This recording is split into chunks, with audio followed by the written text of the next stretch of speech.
అందరూ బైబిల్ గ్రంథాలు తెరవండి. అందరూ బైబిల్ గ్రంథాలు తెరిచి యెహెజ్కేలు గ్రంథం 37వ అధ్యాయం 37వ అధ్యాయము 1వ వాక్యము నుండి 14వ వాక్యం వరకు ఒక దర్శనం. యెహెజ్కేలు అనబడిన ఆ ప్రవక్తకు, యాజకుడైన ప్రవక్త, యెహెజ్కేలు యాజకుడైన ప్రవక్త, ఆ ప్రవక్తకు కనబడినటువంటి ఆ దర్శనాన్ని మనం ఇక్కడ చూడొచ్చు. దర్శనము అంటే మనం కళ్ళు మూసుకొని ప్రార్థనలో గడుపుతూ ఉన్నప్పుడు, దేవునితో మనం సంబంధము కలిగి ప్రభువును మహిమపరుస్తూ ఉన్నప్పుడు మనకి ఏదైనా ఒక సిచ్యుయేషన్, ఏదైనా మనకు కనబడితే దానిని దర్శనము అని అంటారు. కలలు అనేవి ఉంటాయి. కలలంటే ఏమిటి? రాత్రిపూట పడుకున్నప్పుడు వచ్చే వాటిని కలలు అంటారు. నిద్రలో వచ్చే వాటిని, నిద్రలో అనేకమైన వాటిని చూస్తుంటాం కదా మనం, వాటిని కలలు అంటారు. దర్శనములు వేరు, కలలు వేరు. కలలలో కూడా కొన్ని నెరవేరేవి ఉంటాయి, కొన్ని నెరవేరనివి ఉంటాయి. దర్శనాలలో దేవుడు దర్శనం చూపించాడు అంటే అది ఖచ్చితంగా నెరవేరుతుంది. అయితే దర్శనం ఎవరికి వస్తుంది అనే పాయింట్ని మనం ఆలోచన చేస్తే, దేవుడు దర్శనాలు ఎవరికి ఇస్తాడు అనే కోణంలో మనం ఆలోచన చేస్తే, దేవుడు దర్శనాలు ఆత్మపూర్ణులైన తన బిడ్డలకు ఇస్తాడు. ఆత్మతో నింపబడిన తన బిడ్డలకు ఇస్తాడు. ఆత్మతో నడుచుకొనుచున్న తన బిడ్డలకు ఇస్తాడు. ఎవరి మీదైతే దేవుని హస్తము దిగి వస్తుందో వారికి దర్శనాలు కలుగుతాయి, వారు దర్శనాలు చూస్తారు. దానికి ఎగ్జాంపుల్ యెహెజ్కేలు గ్రంథం 1వ అధ్యాయము 3వ వాక్యాన్ని చదవండి. యెహెజ్కేలు గ్రంథం 1వ అధ్యాయం 3వ వాక్యంలో, యెహోవా వాక్కు బూజీ కుమారుడును యాజకుడునగు యెహెజ్కేలునకు ప్రత్యక్షము కాగా, అక్కడనే యెహోవా హస్తము అతని మీదికి వచ్చెను. నేను చూడగా ఉత్తర దిక్కు నుండి తుఫాను వచ్చుచుండెను, మరియు గొప్ప మేఘమును గోళము వలె గుండ్రముగా ఉన్న అగ్నియు కనబడెను. కాంతి దాని చుట్టూ ఆవరించి ఉండెను. ఆ అగ్నిలో నుండి కరగబడినదై ప్రజ్వరిల్లుచున్న అపరంజి వంటి దొకటి కనబడెను. హల్లెలూయా. యెహెజ్కేలు సాధారణంగా ఒక యాజకుడు. యాజకుడు అంటే ఒక సేవకుడు. దేవుని మందిరంలో సేవ చేసుకుంటూ ఉండేవాడు. కానీ ఒక రోజున దేవుడు అతనికి ప్రత్యక్షమయ్యాడు. అంతేకాకుండా దేవుడు తన హస్తాన్ని అతని మీద చాచాడు. ఎప్పుడైతే దేవుడు ప్రత్యక్షమై దేవుని యొక్క హస్తం అతని మీదకి రావడం ప్రారంభించిందో, అప్పుడే అతడు దర్శనాలు చూడడం కూడా ప్రారంభించాడు. మీరు 37వ అధ్యాయములో 1వ వచనం చూడండి. యెహోవా హస్తము నా మీదికి వచ్చెను, నేను ఆత్మవశుడనై ఉండగా యెహోవా నన్ను తోడుకొని పోయి ఎముకలతో నిండి ఉన్న ఒక లోయలో నన్ను దింపెను. ఇక్కడ కూడా ఒక దర్శనం కనబడుతుంది. ఆ దర్శనం ఎప్పుడు అతనికి కనబడింది అంటే, దేవుని హస్తం అతని మీదికి వచ్చినప్పుడు అతడు దర్శనం చూడడం స్టార్ట్ చేశాడు. అతనికి దర్శనం కనబడుతుంది అంటే అర్థం ఏంటి? దేవుని హస్తం మన మీదికి వచ్చినప్పుడు మనం దర్శనాలు చూస్తాం. దేవుని ఆత్మ మన మీదికి వచ్చినప్పుడు మనం ప్రవచిస్తాం. దేవుని ఆత్మతో నింపబడినప్పుడు అన్య భాషలు మాట్లాడుతాం. దేవుని ఆత్మ మనం పొందుకున్నప్పుడు సర్వ సత్యంలో నడిపించబడతాం. ఈ భూమి మీద దేవుని ఆత్మ వలన మనకు అనేక ప్రయోజనాలు ఉన్నాయి. అందుకనే దేవుని ఆత్మను కలిగి మనం దేవుని వారంగా నడుచుకోవాలి. ప్రభు అన్నాడు, గుర్తుపెట్టుకోండి, నా ఆత్మ లేనివాడు నావాడు కాడు అన్నాడు. మనమందరం దేవుని వారమే అయితే పరిశుద్ధాత్మ అభిషేకం మనలో బలంగా నిలుచునుగాక. చెప్పండి హల్లెలూయా. దర్శనాలు దేవుని వలన వస్తాయి. దేవుని హస్తము, దేవుని బలము, దేవుని పరిశుద్ధాత్మ అలాగుననే ప్రత్యక్షత కలిగినప్పుడు దర్శనాలు అనేవి వస్తాయి. మీకు ఇంకా అర్థమయ్యేదానికి ప్రకటన గ్రంథం 1వ అధ్యాయంలో ఒక వచనం చదవండి. ప్రకటన గ్రంథం 1వ అధ్యాయం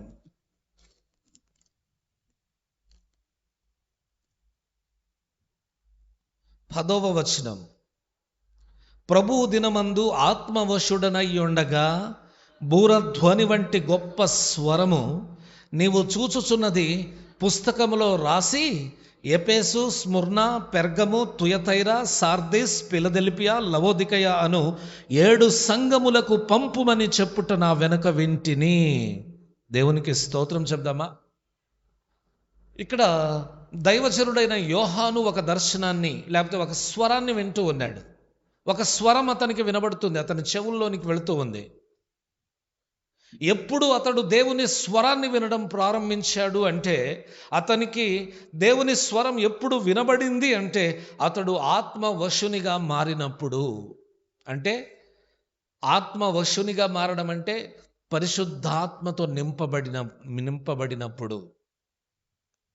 మనము కూడా మన స్వాధీనంలో నుండి ఆత్మ స్వాధీనంలోనికి వెళ్ళాలి, పరిశుద్ధాత్మ స్వాధీనంలోనికి వెళ్ళాలి మనం. దేవునికి మహిమ కలుగునుగాక. మన స్వాధీనంలోనే మనముంటే దేవుని ఆత్మ బలాన్ని పొందుకోవడం కష్టమవుతుంది. అదే మనం పరిశుద్ధాత్మ స్వాధీనంలోనికి వెళితే, పరిశుద్ధాత్మ నింపుదల మనం పొందుకుంటే మనకు కూడా దేవుని స్వరం, దేవుడు మాట్లాడే ఆ మాటలు వినబడతాయి. మనం దేవుని స్వాధీనంలోనికి వెళ్ళిపోయిన వారం అవుతాం. మానవులమైన మనం దేవుని వశములోనికి వెళ్ళాలి. లూకా సువార్త 9:23 అనుకుంటా. ఎవడైనను నన్ను వెంబడింపగోరిన ఎడల తను తాను ఉపేక్షించుకొని తన సిలువను తాను ఎత్తుకొని ప్రతిదినము నన్ను వెంబడించాలి అని వాక్యం రాయబడి ఉన్నది. ప్రభువును వెంబడించేవాడు తన కొరకు తాను జీవించడు. ప్రభువును వెంబడించేవాడు తన కొరకు తాను జీవించకూడదు కూడా. ప్రభువును వెంబడించేవాడు ప్రభు కొరకు జీవించాలి. అంటే ఆయన కొరకు బ్రతుకుచున్న, ఆయన సన్నిధిలో బ్రతుకుచున్న మనం మన కొరకు కాదులే కానీ మనల్ని ప్రేమించి మన కొరకు రక్తాన్ని చిందించి మరణాన్ని పొంది సజీవుడై తిరిగి లేచిన వాని కొరకు మనం జీవించాలి. అర్థమైతే హల్లెలూయా చెప్తావా? ఏం అర్థమైందో చెప్తావా? మన కొరకు మనం జీవిస్తే దేవుని బిడ్డలము కాలే. దేవుని కొరకు జీవించాలి. ఈనాళ్ళు మనం మన కొరకు జీవించింది చాలు. ఇక మీదటైనా, ఇక ముందున్న ఈ జీవితమైనా మనం దేవుని కొరకు ఖచ్చితంగా జీవించాల్సినటువంటి అవసరం ఉంది. ఆత్మ వశులం అవ్వాల్సినటువంటి, పరిశుద్ధాత్మతో నింపబడవలసినటువంటి అవసరం ఉంది. అప్పుడు దేవుడు మనల్ని కూడా దర్శిస్తాడు, మనకు కూడా దర్శనాలు చూచే భాగ్యాన్ని ఇస్తాడు. హల్లెలూయా. ఎందుకు ఇవ్వడండి? యెహెజ్కేలు దేవుడే మన దేవుడు కాదా? కదండి. అబ్రహాము దేవుడే మన దేవుడు. వారికి దర్శనాలు ఇచ్చాడు, వాగ్దానాలు ఇచ్చాడు, వాగ్దానాలు నెరవేర్చాడు, వారికి తోడున్నాడు. మనకు తోడుండడా? ఖచ్చితంగా తోడుంటాడు. మనకు అండగా ఉండడా? ఖచ్చితంగా అండగా ఉంటాడు. వారికి జయం ఇచ్చాడు, మనకివ్వడా? విజయమునిస్తాడు. వారి అవసరాలు తీర్చాడు, నా అవసరాలు తీర్చడా? తీరుస్తాడు ఖచ్చితంగా. కాబట్టి మనం ఆత్మ స్వాధీనంలోనికి వెళ్ళాలి, పరిశుద్ధాత్మ స్వాధీనంలోనికి మనం వెళ్ళుదుముగాక, ఆత్మ బలముతో నింపబడుదుముగాక. యెహెజ్కేలు ఆత్మతో నింపబడిన వాడై ఒక దర్శనాన్ని చూస్తూ ఉన్నాడు. ఆ దర్శనంలో అతడు చూచింది ఏంటంటే, దేవుడు అతన్ని ఒక లోయలోనికి తీసుకొని వెళ్ళాడు. ఎక్కడికి తీసుకెళ్ళాడు? లోయ. లోయ అంటే లోతుగా ఉంటుంది కదా, ఇలా లోతుగా ఉంటుంది లోయ. కొండ అంటే ఎత్తుగా ఉంటుంది, తేడా అదే. కొండలు లోయలు దాటే మహిమాత్మతో నింపినావు, దయగల ఆత్మతో నింపి సమభూమిపై నడిపినావు. ఇది నీ ఆత్మబంధముకై సంకేతమా, తేజో విరాజ స్తుతి మహిమలు నీకే నా యేసు రాజా, ఆరాధన నీకే. నీ ప్రేమ నాలో మధురమైనది, అది నా ఊహ కందని క్షేమ శిఖరము. స్తోత్రం చెప్పండి, హల్లెలూయా. యెహెజ్కేలు అనబడిన ఈ యాజకుడిని దేవుడు ఒక లోయలోనికి తీసుకెళ్ళాడు. లోయ అంటే లోతుగా ఉంటుంది, కొండ అంటే ఎత్తుగా ఉంటుంది. లోయలోనికి తీసుకొని వెళ్ళాడు. ఆ లోయలో చూస్తే మొత్తం ఎండిపోయిన ఎముకలే. మొత్తం ఏమై ఉన్నాయి? ఎండిపోయిన ఎముకలతో లోయ నింపబడి ఉన్నది. ఎండిపోయిన ఎముకలు. వేటి ఎముకలవి? జంతువులవి కావు, మనుష్యుల ఎముకలు. సాధారణంగా జంతువుల ఎముకలు కనబడితేనే భయపడేవాళ్ళు చాలామంది ఉంటారు. ఇంకా మనుషుల ఎముకలు కనబడితే భయపడిపోయే వాళ్ళు ఉంటారు కదా. భయపడి జ్వరమో ఏదో ఒకటి తెచ్చుకునే వాళ్ళు ఉంటారు. యెహెజ్కేలు మానవుల లేకపోతే మనిషి ఎముకలతో నిండి ఉన్నటువంటి ఆ లోయలోనికి దేవుని ఆత్మచేత నడిపింపబడి ఎముకలను చూస్తున్నాడు. అవి మొత్తం కేవలం ఎండిపోయిన ఎముకలు, కేవలం ఎండిపోయిన ఎముకలు.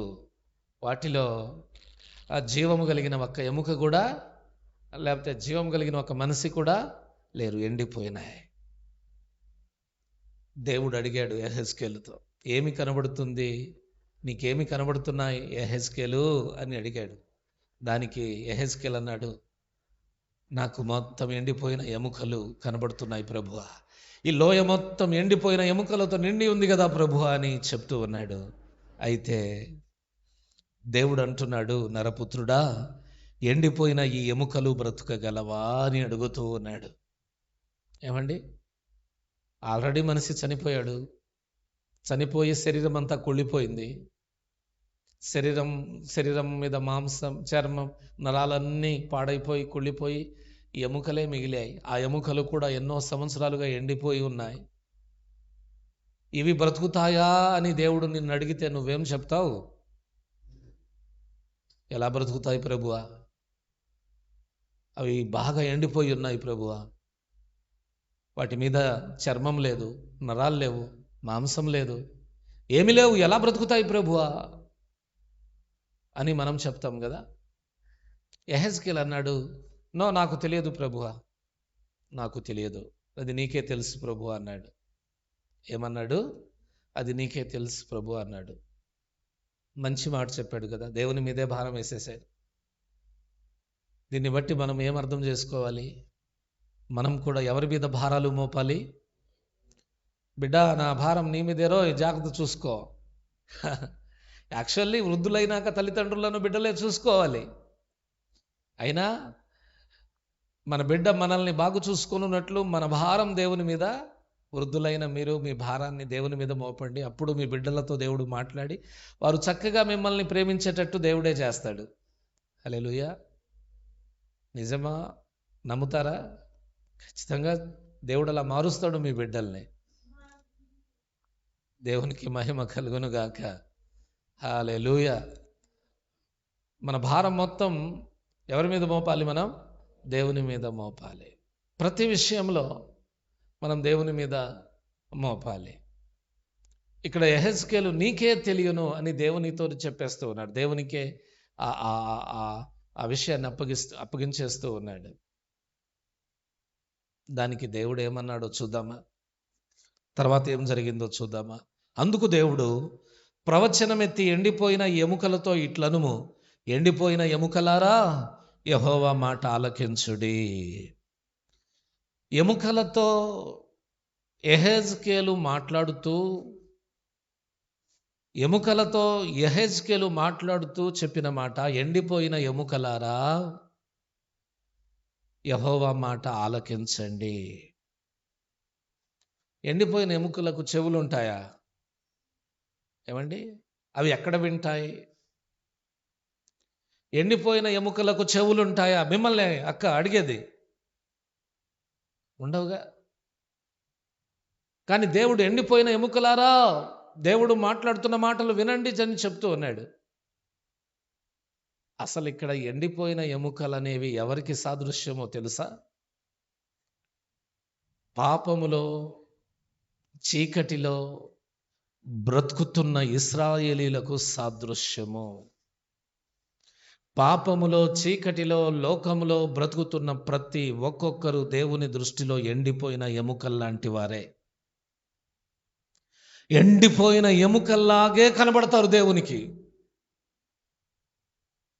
మన చుట్టుపక్కల చాలా మంది ఎండిపోయిన ఎముకల్లాగా ఉన్నారు. అంటే లోకములో, పాపములో, చీకటిలో బ్రతుకుతూ ఎండిపోయిన ఎముకల స్థితిలో ఉన్నారు.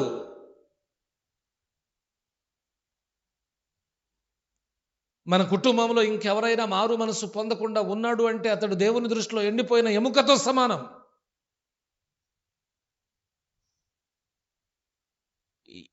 ఎలా చెప్పగలరండి పాస్టర్ గారు? చూడండి, ఒక వచనం 37వ అధ్యాయంలోనే 11వ వాక్యం. అప్పుడు ఆయన నాతో ఇట్లనెను, నరపుత్రుడా, ఈ ఎముకలు ఇశ్రాయేలీయులందరినీ సూచించుచున్నవి. వారు, మన ఎముకలు ఎండిపోయెను, మన ఆశ విఫలమాయెను, మనము నాశనమై పోతిమి అని అనుకొనుచున్నారు.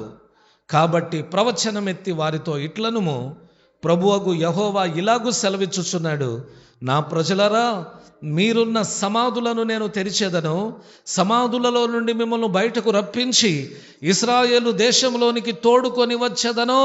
దేవునికి స్తోత్రం. ఈ ఎండిపోయిన ఎముకలు ఇశ్రాయేలీయులకు సూచనగా ఉన్నాయి. ఈ వాక్యం యెహోషువ లేకపోతే యెహెజ్కేలు ప్రకటించినప్పుడు, ఈ ప్రవచనాన్ని యెహెజ్కేలు చూచినప్పుడు, ఈ ఇశ్రాయేలీలు లేకపోతే యూదా ప్రజలు ఎక్కడున్నారంటే కల్దీయుల దేశంలో లేకపోతే బబులోను దేశంలో ఉన్నారు. బబులోను దేశం అంటే వీళ్ళది కాని దేశం. తమది కాని దేశంలో వీళ్ళకేం పని అంటే, అక్కడి రాజు ఆ రోజుల్లో నెబుకద్నెజరు యెరూషలేము మీదకి వచ్చి యెరూషలేము మీద దాడి చేసి పాపములో బ్రతుకుతున్న వీళ్ళందరినీ దేవుని సహాయముతో చెరగా పట్టుకొని వెళ్ళిపోయాడు. చెరగా పట్టుకొని వెళ్ళిపోయి తమ దేశంలో బానిసలుగా చేసుకున్నాడు. వెట్టి చాకరీ చేయించుకుంటూ ఉన్నాడు. ఇశ్రాయేలీయులు అనబడిన వీళ్ళు, యూదులు అనబడిన వీళ్ళు చెరలోనికి వెళ్ళేటట్టు దేవుడు ఎందుకు అనుమతించాడో చెప్పనా? వీరు చేస్తున్న తప్పిదాలను బట్టి, పాపాలను బట్టి. మరి పాపము చేస్తే గద్దించాలి, పాపము చేస్తే హెచ్చరించాలి కదా. దేవుడు హెచ్చరించకుండా వీళ్ళను బబులోను చెరకు ఎలా పంపించేస్తాడు అని మీకు డౌట్ రావచ్చేమో. యాక్చువల్లీ ఈ యూదా ప్రజలు దేవునికి విరోధులై తప్పు చేసినప్పుడు దేవుడు తన ప్రవక్తలను పంపించి ప్రతి దినం హెచ్చరిస్తూ వచ్చాడు. ప్రతి పెందల కడనే తప్పు చేస్తున్నారు నా బిడ్డలారా అంటూ హెచ్చరిస్తూ వచ్చాడు. కానీ ఇశ్రాయేలీయులే, యూదులే దేవుని హెచ్చరికలను పెడచెవి పెట్టారు. మీకు ఇంకొక మాట చెప్పనా? చక్కగా దేవుని వాక్యం బోధిస్తూ ఉంటే వారి మాట విని మార్పు చెంది దేవుని దృష్టిలో నీతిమంతులుగా మారిపోవాల్సిన వీళ్ళు దేవుని మాటలు ప్రకటిస్తున్న వారిని కొట్టారు, హింసించారు, బాధ పెట్టారు, రకరకాలుగా హింసలు పెట్టారు. వాక్యం చెప్పడానికి వెళ్ళినటువంటి సేవకులనే బాధ పెట్టి హింసించి తప్పు చేసి దేవుని కోపాగ్నికి గురై అందరూ బబులోను దేశానికి చెరగా వెళ్ళిపోయారు. అక్కడికి వెళ్ళాక తమ తప్పు తమకు తెలిసి వచ్చింది. అయ్యో మేము మనం తప్పు చేశామని అక్కడికి వెళ్ళాక అనుకుంటున్నారు వీళ్ళు. అక్కడ వీరి పరిస్థితులన్నీ మారిపోయాయి. యెరూషలేములో ఉన్నప్పుడు ఏవేవో కలలు గన్న వీళ్ళు అక్కడ బానిసలుగా పనిచేయాల్సి వచ్చింది. అక్కడ వెట్టి చాకరీ చేయవలసి వచ్చింది. అక్కడ స్వాతంత్రము లేకుండా బానిసలుగా బ్రతకాల్సి వచ్చింది. అలాంటి బానిసపు బ్రతుకులో వీళ్ళు మాట్లాడుకుంటున్నారు, అయ్యో ఇంకేముంది, మన ఎముకలు ఎండిపోయాయి, మన ఆశలన్నీ విఫలమైపోయాయి, మనం నాశనమైపోయాం. నిజంగా నీతిమంతుల ఆశ సఫలము చేస్తాడంట దేవుడు. భక్తిహీనుల ఆశ భంగము అయిపోతుందంట. కానీ నీతిమంతుల ఆశ భంగము కాదు. నీ ఆశ, నీ ఉద్దేశం, నీ కోరిక నెరవేర్చబడాలి అంటే నువ్వు దేవుని ముందు నీతిమంతునిగా, నీతిమంతురాలిగా, భక్తురాలిగా, భక్తునిగా బ్రతకాలి. అప్పుడు నీ ఆశ విఫలము కాదు. ఎప్పుడైతే మనం పాపములో, చీకటిలో, అన్యాయములో, అక్రమములో, దోషములో బ్రతుకుతామో అప్పుడు ఏమవుతుందంటే మన ఆశలు విఫలమయ్యేదానికి సమృద్ధి అయినా అవకాశాలున్నాయి. మన ఆశలు విఫలమవుతాయి. మనం ఎండిపోయిన ఎముకల లాంటి వారం అయిపోతాం.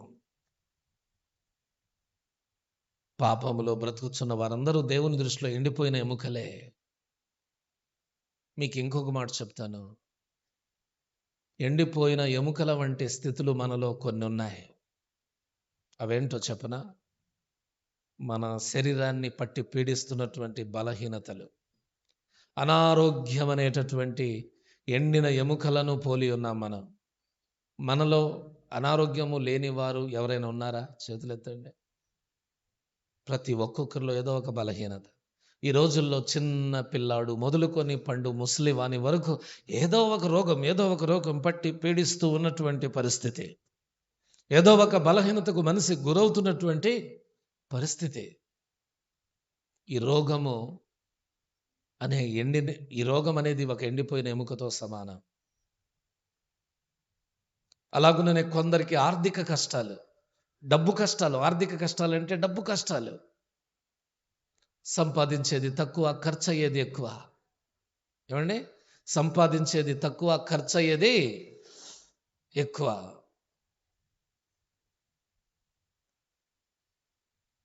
సంపాదన మార్గాలు తక్కువ, ఖర్చు అయ్యే మార్గాలు ఎక్కువ. అప్పులు చేయాల్సి వస్తుంది. అప్పులు తీరని పరిస్థితి. అప్పులు తీరుద్దామంటే సరిగా వ్యాపారాలు దొరకని పరిస్థితి. అనుకున్నది జరగట్లా, అనుకున్నది ఒకటి అయిపోతుంది ఒకటి అన్నట్టుగా ఉంది పరిస్థితి. అయితే ఈ అప్పులనే ఎముకను కూడా దేవుడు చిగురింప చేయగలడు. హల్లెలూయా, హల్లెలూయా. మనల్ని కృంగదీస్తున్న సమస్యలేవి, ఆర్థిక ఇబ్బందులు, అప్పుల భారాలు. వీటిలో నుండి ఖచ్చితంగా మన ప్రభు అయిన యేసుక్రీస్తు మనల్ని బయటపడవేయునుగాక. దేవుడే మనకు జయం అనుగ్రహించునుగాక. దేవుడే మనకు సహాయము చేయునుగాక. ఇంకొన్ని కష్టాలు, ఇంకొన్ని బాధలు, ఇంకొన్ని ఇబ్బందులు మనల్ని ఎండిన ఎముకల్లాగా మార్చివేశాయి. అయితే మీరు దేవుని దగ్గరికి వచ్చి మంచి పని చేశారు. మీరు ఏ విషయంలో అయితే ఎండిపోయి ఉన్నారో ఆయా విషయాల్లో మీరు చిగురింప చేయబడుదురుగాక. మీరు అనారోగ్యముతో బాధపడుతూ ఎండిపోయిన ఎముకల్లాంటి వారైతే ఇప్పుడే దేవుడు మీకు మంచి ఆరోగ్యము కలుగజేసి క్రొవ్విన దూడల వంటి గొప్ప బలము మీలో కలుగజేయునుగాక. యెహోవా యందు భయభక్తులు గలవారగు మీకు నీతి సూర్యుడు ఉదయించి అతని రెక్కలు మీకు ఆరోగ్యము కలుగజేసి క్రొవ్విన దూడల వలె గంతులేసే కృప దేవుడు ఈ క్షణమే మీకు కలుగజేయునుగాక. ఆర్థిక ఇబ్బందులు, అప్పుల భారాలు మిమ్మల్ని వెంబడిస్తూ ఉంటే యేసు నామములో మీకున్న అప్పుల భారాలు, ఆర్థిక ఇబ్బందులన్నీ ఈ క్షణమే కొట్టివేయబడునుగాక. మీరు అనుభవిస్తున్న ప్రతి ఆర్థిక ఇబ్బందుల నుండి, అప్పుల భారాల నుండి ఈ రోజే దేవుడు మిమ్మల్ని బయట పడవేయడం ప్రారంభించునుగాక. దేవునికి మహిమ కలుగునుగాక. మీ కష్టాలు, కన్నీళ్లు, అపజయాలన్నీ జయాలుగా మార్చబడునుగాక. ఎప్పుడు ఇవి మార్చబడతాయంటే మనలో పాపము లేనప్పుడు, మనం పాపానికి దూరంగా బ్రతికినప్పుడు, మనలో చీకటి క్రియలు లేనప్పుడు, మనం చీకటికి దూరంగా బ్రతికినప్పుడు. దేవుడు మనలో కోరుకునేది పరిశుద్ధత.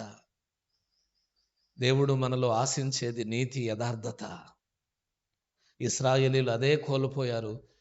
అందుకే తమ గురించి తామే అనుకునేటట్టు చేశాడు, మన ఎముకలు ఎండిపోయాయని. యెహెజ్కేలు కూడా అదే దర్శనం చూస్తున్నాడు, ఎండిపోయిన ఎముకలు.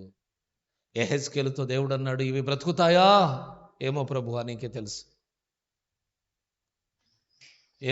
నీకే తెలుసు. అయితే యెహెజ్కేలు వీటితో మాట్లాడమని చెప్పగా యెహెజ్కేలు మాట్లాడుతూ ఉన్నాడు. ఎండిపోయిన ఎముకలారా, యెహోవా మాట ఆలకించుడి. ఈ ఎముకలకు ప్రభు అయిన యెహోవా సెలవిచ్చున్నదేమనగా, మీరు బ్రతుకున్నట్లు నేను మీలోకి జీవాత్మను రప్పించుచున్నాను. చర్మము కప్పి మీకు నరములనిచ్చి మీ మీద మాంసము పొదిగి చర్మము మీ మీద కప్పెదను, మీలో జీవాత్మనుంచగా మీరు బ్రతుకుదురు, అప్పుడు నేను యెహోవానై ఉన్నానని మీరు తెలుసుకొందురు అని దేవుడు యెహెజ్కేలుతో మాట్లాడమంటే, యెహెజ్కేలు దేవుడిచ్చిన ఆజ్ఞ ప్రకారం ఆ మాటలన్నీ చెబుతూ ఉండగా ఒక పెద్ద సౌండ్ అక్కడ లోయలో. ఏంటా సౌండ్? గడగడ గడగడ గడగడ అనే సౌండ్. ఏంటి సౌండ్ అని ఆలోచన చేస్తే ఎముకలలో కదలిక వచ్చింది. ఎముకలన్నీ కదులుతూ ఉన్నాయి. అక్కడక్కడ చెదిరేసి ఉన్న ఎముకలన్నీ ఒకదానితో ఒకటి కలిసిపోతున్నాయి. ఎక్కడెక్కడో పడి ఉన్న ఒక మనిషి ఎముక, మొండెపు ఎముకలు ఒకచోట, కాళ్ళ ఎముకలు ఇంకో చోట పడి ఉన్నాయి అనుకోండి. ఆ మొండెం దగ్గరికి కాళ్ళ ఎముకలు వచ్చి కలిసిపోతున్నాయి, చేతుల ఎముకలు వచ్చి కలిసిపోతున్నాయి. ఎవరి ఎముకలు ఎక్కడెక్కడున్నాయో ఆ ఎముకలన్నీ ఒక చోట వచ్చి కలిసిపోయాయి. అలాగే యెహెజ్కేలు చూస్తుండగా వాటి మీదికి మాంసం వచ్చింది, ఎముకల మీదికి నరములు వచ్చాయి. అలాగుననే ఆ మాంసాన్ని, నరాలను చర్మం కప్పేసింది. ఇప్పుడు ఏమయ్యారు? ఎండిన ఎముకలందరూ మనుష్యులయ్యారు. కాకపోతే వారిలో జీవం ఇంకా రాలేదు. దేవుడు చెప్పినట్టు ప్రవచించగా ఆ ప్రవచనాన్ని వింటున్నటువంటి ఆ ఎండిపోయిన ఎముకలలో కదలిక వచ్చి ఒకదానితో ఒకటి కలుసుకొని మాంసం, నరములు, చర్మం వచ్చేసి ఇప్పుడు సాధారణంగా జీవము లేని శరీరాలుగా, నిర్జీవమైన శరీరాలుగా మార్చబడ్డాయి. అయితే ఎండిపోయిన ఎముకలను నిర్జీవమైన శరీరాలుగా మార్చిన దేవునికి జీవము కలిగిన మనుష్యులుగా మార్చడం సాధ్యమంటారా, అసాధ్యమంటారా? సాధ్యమే అంటే రెండు చేతులు ఎత్తి హల్లెలూయా చెప్పు. దేవునికి మహిమ కలుగును గాక. మనలో ఉన్న కష్టాలు, బాధలను తొలగించడం దేవునికి సాధ్యమంటారా, లేదంటారా? మన కన్నీళ్లు తుడవడం దేవునికి సాధ్యమంటారా, లేదంటారా? మనల్ని హెచ్చించడం దేవునికి సాధ్యమంటారా, లేదంటారా? ఏమండి, మనం అడిగిన వాటిని ఇవ్వడం దేవునికి సాధ్యమంటారా, లేదంటారా? సాధ్యమే కదా. మనిషిని సృష్టించినప్పుడు దేవుడు ఏం చేశాడో ఆలోచించండి. మనిషిని సృష్టించినప్పుడు దేవుడు ఏం చేశాడు? మట్టిని తీసుకొని ముద్దగా చేసి, బొమ్మను చేసి, వాని నాసికా రంధ్రములలో జీవవాయువును ఊదాడు. అప్పుడు నరుడు బ్రతికాడు. అందుకనే కీర్తనల్లో ఒక చోట ఉంటుంది, నరుని ఆత్మ యెహోవా పెట్టిన దీపము. ఆదికాండం 2వ అధ్యాయం 7వ వాక్యం అనుకుంటా. నేల నుండి నరుణ్ణి నిర్మించి దేవుడు వాని నాసికారంధ్రములలో జీవవాయువును ఊదగా నరుడు జీవాత్మాయను. ఇప్పుడు ఎండిపోయిన ఆ ఎముకలు కలిగిన లోయ నిర్జీవమైన శరీరాలు కలిగిన లోయగా మారిపోయింది. ఆ నిర్జీవమైన అంటే జీవము లేని ఆ శరీరాలు జీవములోనికి వస్తాయా? లాజరు చనిపోయి సమాధి చేయబడ్డాడు. ఎన్ని రోజులకు వెళ్ళాడు దేవుడు? బ్రతికించాడా, బ్రతికించలేదా? దేవునికి అసాధ్యమైనది ఏది లేదు. బ్రతికించాడు.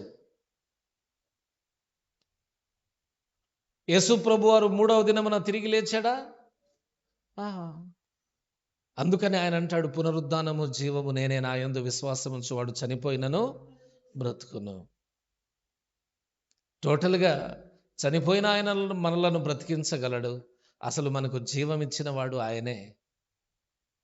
జీవము నేనేనంటాడు యోహాను సువార్త 14:6లో. అందుకు యేసు, నేనే మార్గమును, సత్యమును, జీవమునై ఉన్నాను. మనిషికి కావలసిన, మనసులో ఉన్న జీవము యేసే. మనసులో ఉన్న జీవం ఎవరో చెప్పండి? యేసే. కాబట్టి మనలో ఉన్న జీవాన్ని కాపాడాల్సిన బాధ్యత కూడా యేసుదే. మన పాటలలో ఒక మాట, నరుని ఆత్మ నీవు పెట్టిన దీపమే గదా, ఆరిపోక కాపాడుము ఈ లోక సాగరమందు. నరుని ఆత్మ నీవు పెట్టిన దీపమే గదా, ఆరిపోక కాపాడుము ఈ లోక సాగరమందు. పక్షులు ఎగురుచు తమ పిల్లలను కాపాడునట్లు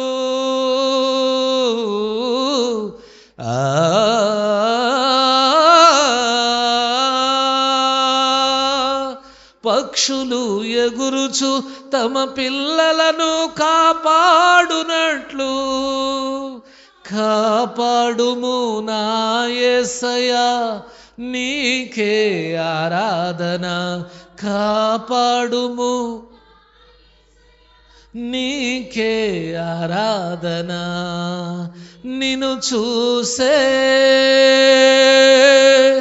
కన్నులు నాలో తెరిచిన యేసయ్యా, నిన్ను పిలిచే పిలుపుకు బదులిచ్చే పరిశుద్ధుడా. దేవునికి మహిమ కలుగును గాక. హల్లెలూయా. నరుని ఆత్మ యెహోవా పెట్టిన దీపము. దీపాలు గాలికి ఆరిపోతాయా? ఛాన్సెస్ ఉన్నాయా? ఇప్పుడు కరెంట్ వచ్చింది. పెద్ద గాలి వేస్తే అది కూడా ఫ్యూజులు పోయి ఆరిపోతున్నాయి ఆ దీపాలు కూడా. పూర్వకాలం మందు కిరోసిన్తో దీపాలు ముట్టించేవాళ్ళం ఇళ్లలో. చిన్న దీపం గుడ్డిగా వెలుగుతూ ఉండేది. అదే పెద్ద వెలుగులాగా భావించుకొని దాంట్లోనే మనం తిని త్రాగి పడుకుని పోయేటప్పుడు ఫు అని ఊది పడుకునేవాళ్ళం. అంతేనా?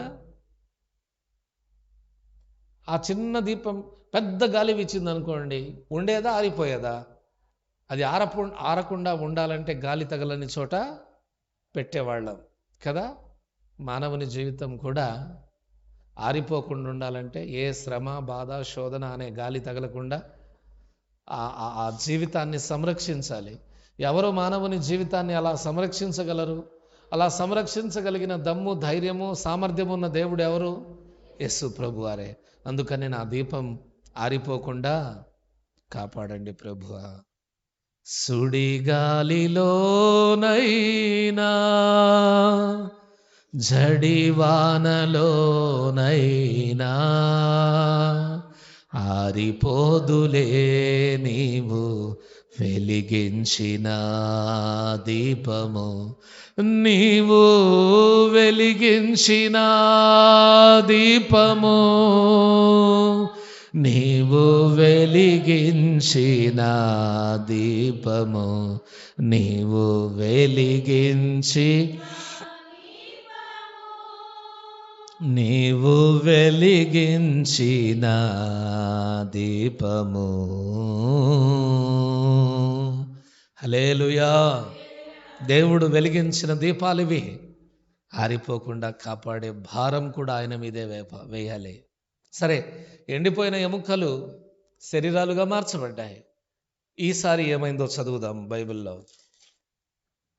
9వ వాక్యం.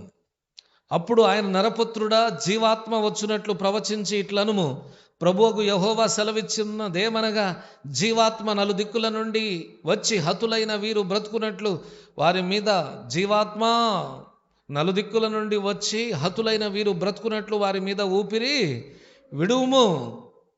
ఆయన నాకు ఆజ్ఞాపించినట్లు నేను ప్రవచింపగా జీవాత్మ వారిలోనికి వచ్చెను. వారు సజీవులై లేచి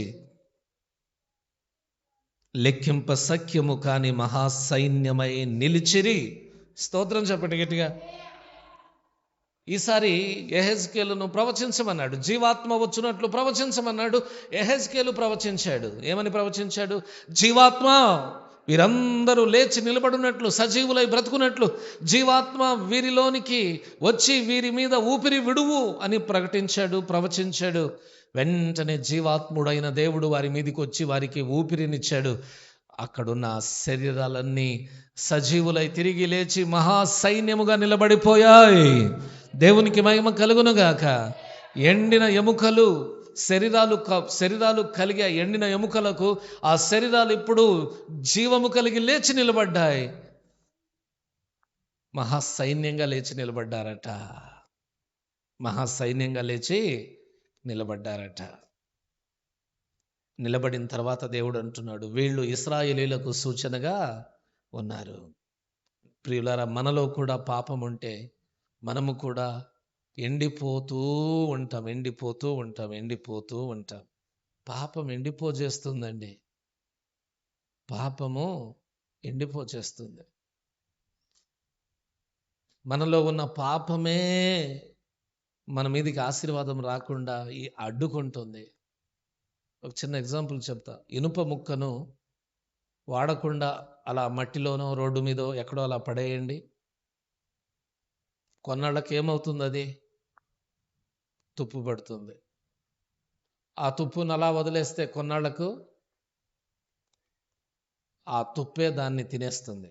ఆ తుప్పే దాన్ని తినేస్తుంది. మనిషిలో ఉన్న పాపం కూడా అంతే.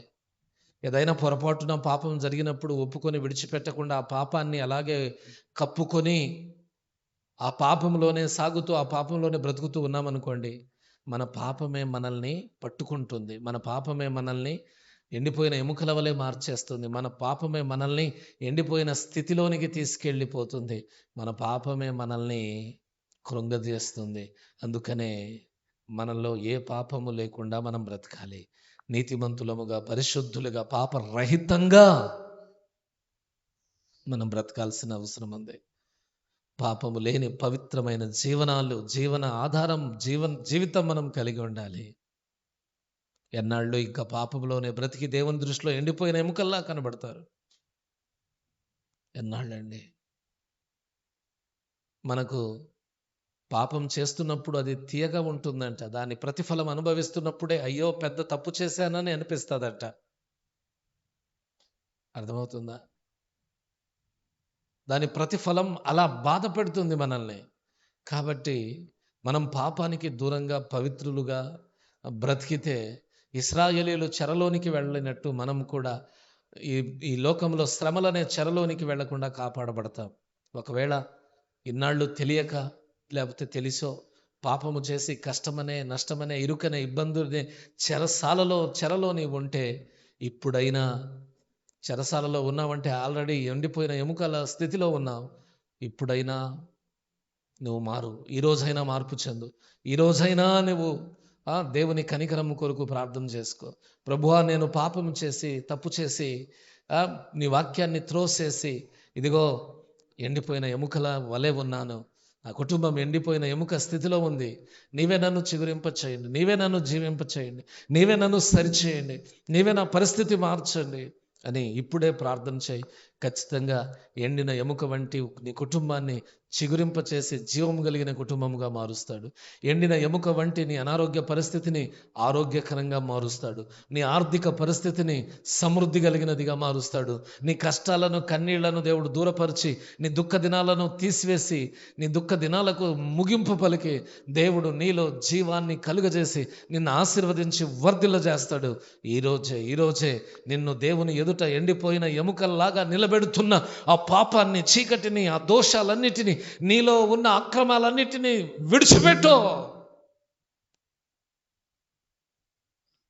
విడిచిపెట్టే కూకటి వేళ్లతో వాటిని నరికి పారేయి. దేవుని సన్నిధానానికి వస్తూ ఇంకా నీలో పాపమా? దేవుని బిడ్డగా జీవిస్తూ ఇంకా నీలో పాపమా? నీలో పాపానికి చోటివ్వద్దు, నీలో చీకటికి చోటివ్వద్దు, నీలో అన్యాయానికి చోటివ్వద్దు, నీలో అక్రమానికి చోటివ్వద్దు, నీలో ఏ రకమైన చీకటికి చోటివ్వద్దు. నువ్వు హల్లెలూయా, నీవు జీవముతో, జయముతో ముందుకు సాగాలి. దేవుడు మనల్ని పచ్చగా ఉండాలని మన విషయమై ఆశించాడు. నీటి కాలువల యోరున నాటబడినదై ఆకు వాడక తన కాలమందు ఫలమిచ్చు చెట్టు వలె మనల్ని ఉంచాలని దేవుడు ఆశపడుతుంటే, నీటి కాలువల యోరున అనగా దేవుని సన్నిధిలో బ్రతకకుండా, ఆ దేవుని చెంత బ్రతకకుండా ఎందుకండి ఎడారుల్లో, పాపమనే ఎడారులకు వెళ్ళిపోతారు? పాపమనే చీకటిలో ఎడారుల్లో ఎందుకండి బ్రతుకుతారు? రండి, ఈరోజే మీ పాపాలన్నింటినీ విడిచిపెట్టండి. ఎప్పుడైతే ఇశ్రాయేలీయులు తాము చేసింది తప్పని తెలుసుకొని, తాము చేసింది పాపమని తెలుసుకొని ఆ పాపాలను విడిచిపెట్టి దేవుని దగ్గరికి వచ్చారో, అప్పుడు ఎండిపోయిన ఎముకల్లాంటి మిమ్మల్ని నేను చిగురింప చేస్తాను అని వారితో మాట్లాడి వాగ్దానము చేస్తున్నాడు. అలాగుననే దేవుడు వారి జీవితంలో జరిగించాడు కూడా. దేవుడు మన జీవితాల్లో ఇచ్చే ప్రతి వాగ్దానాన్ని నెరవేర్చుటకు సమర్థుడైన దేవుడు. నీకు నాకు ఆయన ఏదైనా వాగ్దానము చేశాడంటే దానిని ఖచ్చితంగా రూఢిగా మన జీవితాల్లో నెరవేరుస్తాడు. అర్థమవుతుందా వాక్యం? అర్థమవుతుందా అండి? మనలో పాపం ఉన్నంత వరకు దేవుని దృష్టిలో మనం ఎండిపోయిన ఎముకలమే. ఈ లోక సంబంధమైన ఆచారాలు, ఈ లోక సంబంధమైన పద్ధతులు, టోటల్గా ఈ లోకంలో మనం అడుగు వేస్తున్న అన్ని రోజులు మనం ఇంకా చీకటిలోనే, పాపంలోనే బ్రతుకుతూ ఉన్నట్లే. దేవుని ప్రేమను బట్టి హెచ్చరిస్తూ ఉన్నాను. దేవుని ప్రేమను బట్టి హెచ్చరిస్తూ ఉన్నాను. రా, పాపంలో నుండి బయటికి రా. ఎన్నాళ్ళు ఇంకా అబద్ధాలు ఆడుతావు? ఎన్నాళ్ళు ఇంకా అక్రమంగా నడుచుకుంటావు? ఇంకెన్నాళ్ళు చీకటిలో బ్రతుకుతావు? ఇంకెన్నాళ్ళు దొంగతనాలు? ఇంకెన్నాళ్ళు వ్యభిచారము? ఇంకెన్నాళ్ళు ఈ లోకంలో ఉన్న అల్లరితో కూడిన ఆటపాటలు? ఇంకెన్నాళ్ళు? అవే మిమ్మల్ని దారిద్ర్యతలోనికి నడిపిస్తాయంటున్న విషయాన్ని మర్చిపోవద్దు. అవే మనల్ని, మన ఎదుగుదలకు అడ్డుపడుతున్నాయన్న విషయాన్ని మర్చిపోకుండా ఈరోజే మార్పు చెందండి. జీవాధిపతి అయిన దేవుడు నిర్జీవమైన, అభివృద్ధి లేకుండా ఉన్న, అలాగునైనా ఏ మార్పు లేకుండా ఉన్నటువంటి మన జీవితాల్లో గొప్ప మార్పును కలుగజేసి, దీవించి, కనికరించి ఆశీర్వదించునుగాక. అర్థమైందా దేవుని వాక్యం? ఇశ్రాయేలీలు దేవునికి ఎలా కనబడుతున్నారు? ఎండిపోయిన ఎముకల్లాగా కనబడుతూ ఉన్నారు. ఒక వ్యక్తి దేవుని ఎదుట ఎండిపోయిన ఎముకలాగా ఎప్పుడు కనబడతాడు? పాపములో, చీకటిలో, లోకంలో బ్రతుకుతున్నప్పుడు అతడు దేవుని దృష్టిలో ఎండిపోయిన ఎముకలాగే కనబడతాడు కదా. కానీ మనిషికంట మంచి జరుగుతున్నప్పుడు నేను ఎండిపోయిన స్థితిలో ఉన్నానని అర్థం అవ్వదంట. ఎప్పుడైతే జరగాల్సింది జరిగిద్దో అప్పుడు అర్థమైంది ఇశ్రాయేలీలలాగా. సరే, జరిగింది ఏదో జరిగిపోయింది, ఇప్పుడైనా మార్పు చెందమంటున్నాడు, ఇప్పుడైనా నా దగ్గరికి రమ్మంటున్నాడు దేవుడు, ఇప్పుడైనా నేను బ్రతికించుకుంటాను అంటున్నాడు దేవుడు, ఇప్పుడైనా నేను విడవనంటున్నాడు. అందుకనే చివరిగా ఇక నా జీవితం అంతా అయిపోయింది, నన్నెవరూ బ్రతికించలేరు, నన్నెవరూ బాగు చేయలేరు, నన్నెవరూ మార్చలేరు, నా స్థితి ఎవరూ మార్చలేరు, నా బ్రతికింతే, ఇంకా నాకు మంచి రోజులు లేవు అనేటటువంటి కోణంలో ఆలోచిస్తున్నావా? ఇంకా నేను బ్రతకడం వేస్ట్ అని అనుకుంటున్నావా? నన్ను ఎవరు మార్చలేరు అనుకుంటున్నావా? ఏమనుకుంటున్నావు? నువ్వు అనుకుంటున్నవన్నీ తప్పు. ఎంత ఘోర పాపినైనా రక్షించడానికి దేవుడున్నాడు. ఎన్ని కష్టాల్లో ఉన్నా విడిపించడానికి దేవుడున్నాడు. ఎన్ని సమస్యల్లో ఉన్నా విడిపించడానికి దేవుడున్నాడు. నీ పరిస్థితి ఎంత ఘోరంగా ఉన్నా దేవుడు నిన్ను నిలబెడతాడక్క. నువ్వు చేయాల్సిందల్లా ఒకటే, నీలో ఏ తప్పిదము లేకుండా చూసుకో, నీ కుటుంబంలో ఏ వంకరతనము లేకుండా చూసుకో, నీ కుటుంబాన్ని సరిగ్గా నిలవబెట్టు దేవుని దగ్గర. దేవుడు నిన్ను దీవిస్తాడు. దేవుడు నిన్ను ఇశ్రాయేలీలు ఎండిపోయిన ఎముకల్లాంటి వారుగా ఉన్నప్పుడు మహాసైన్యముగా నిలిపినట్లుగా దేవుడు నిన్ను మహాసైన్యంగా నిలబెట్టి ఆశీర్వదిస్తాడు. దేవుడి మాటలను దీవించును గాక. హల్లెలూయా.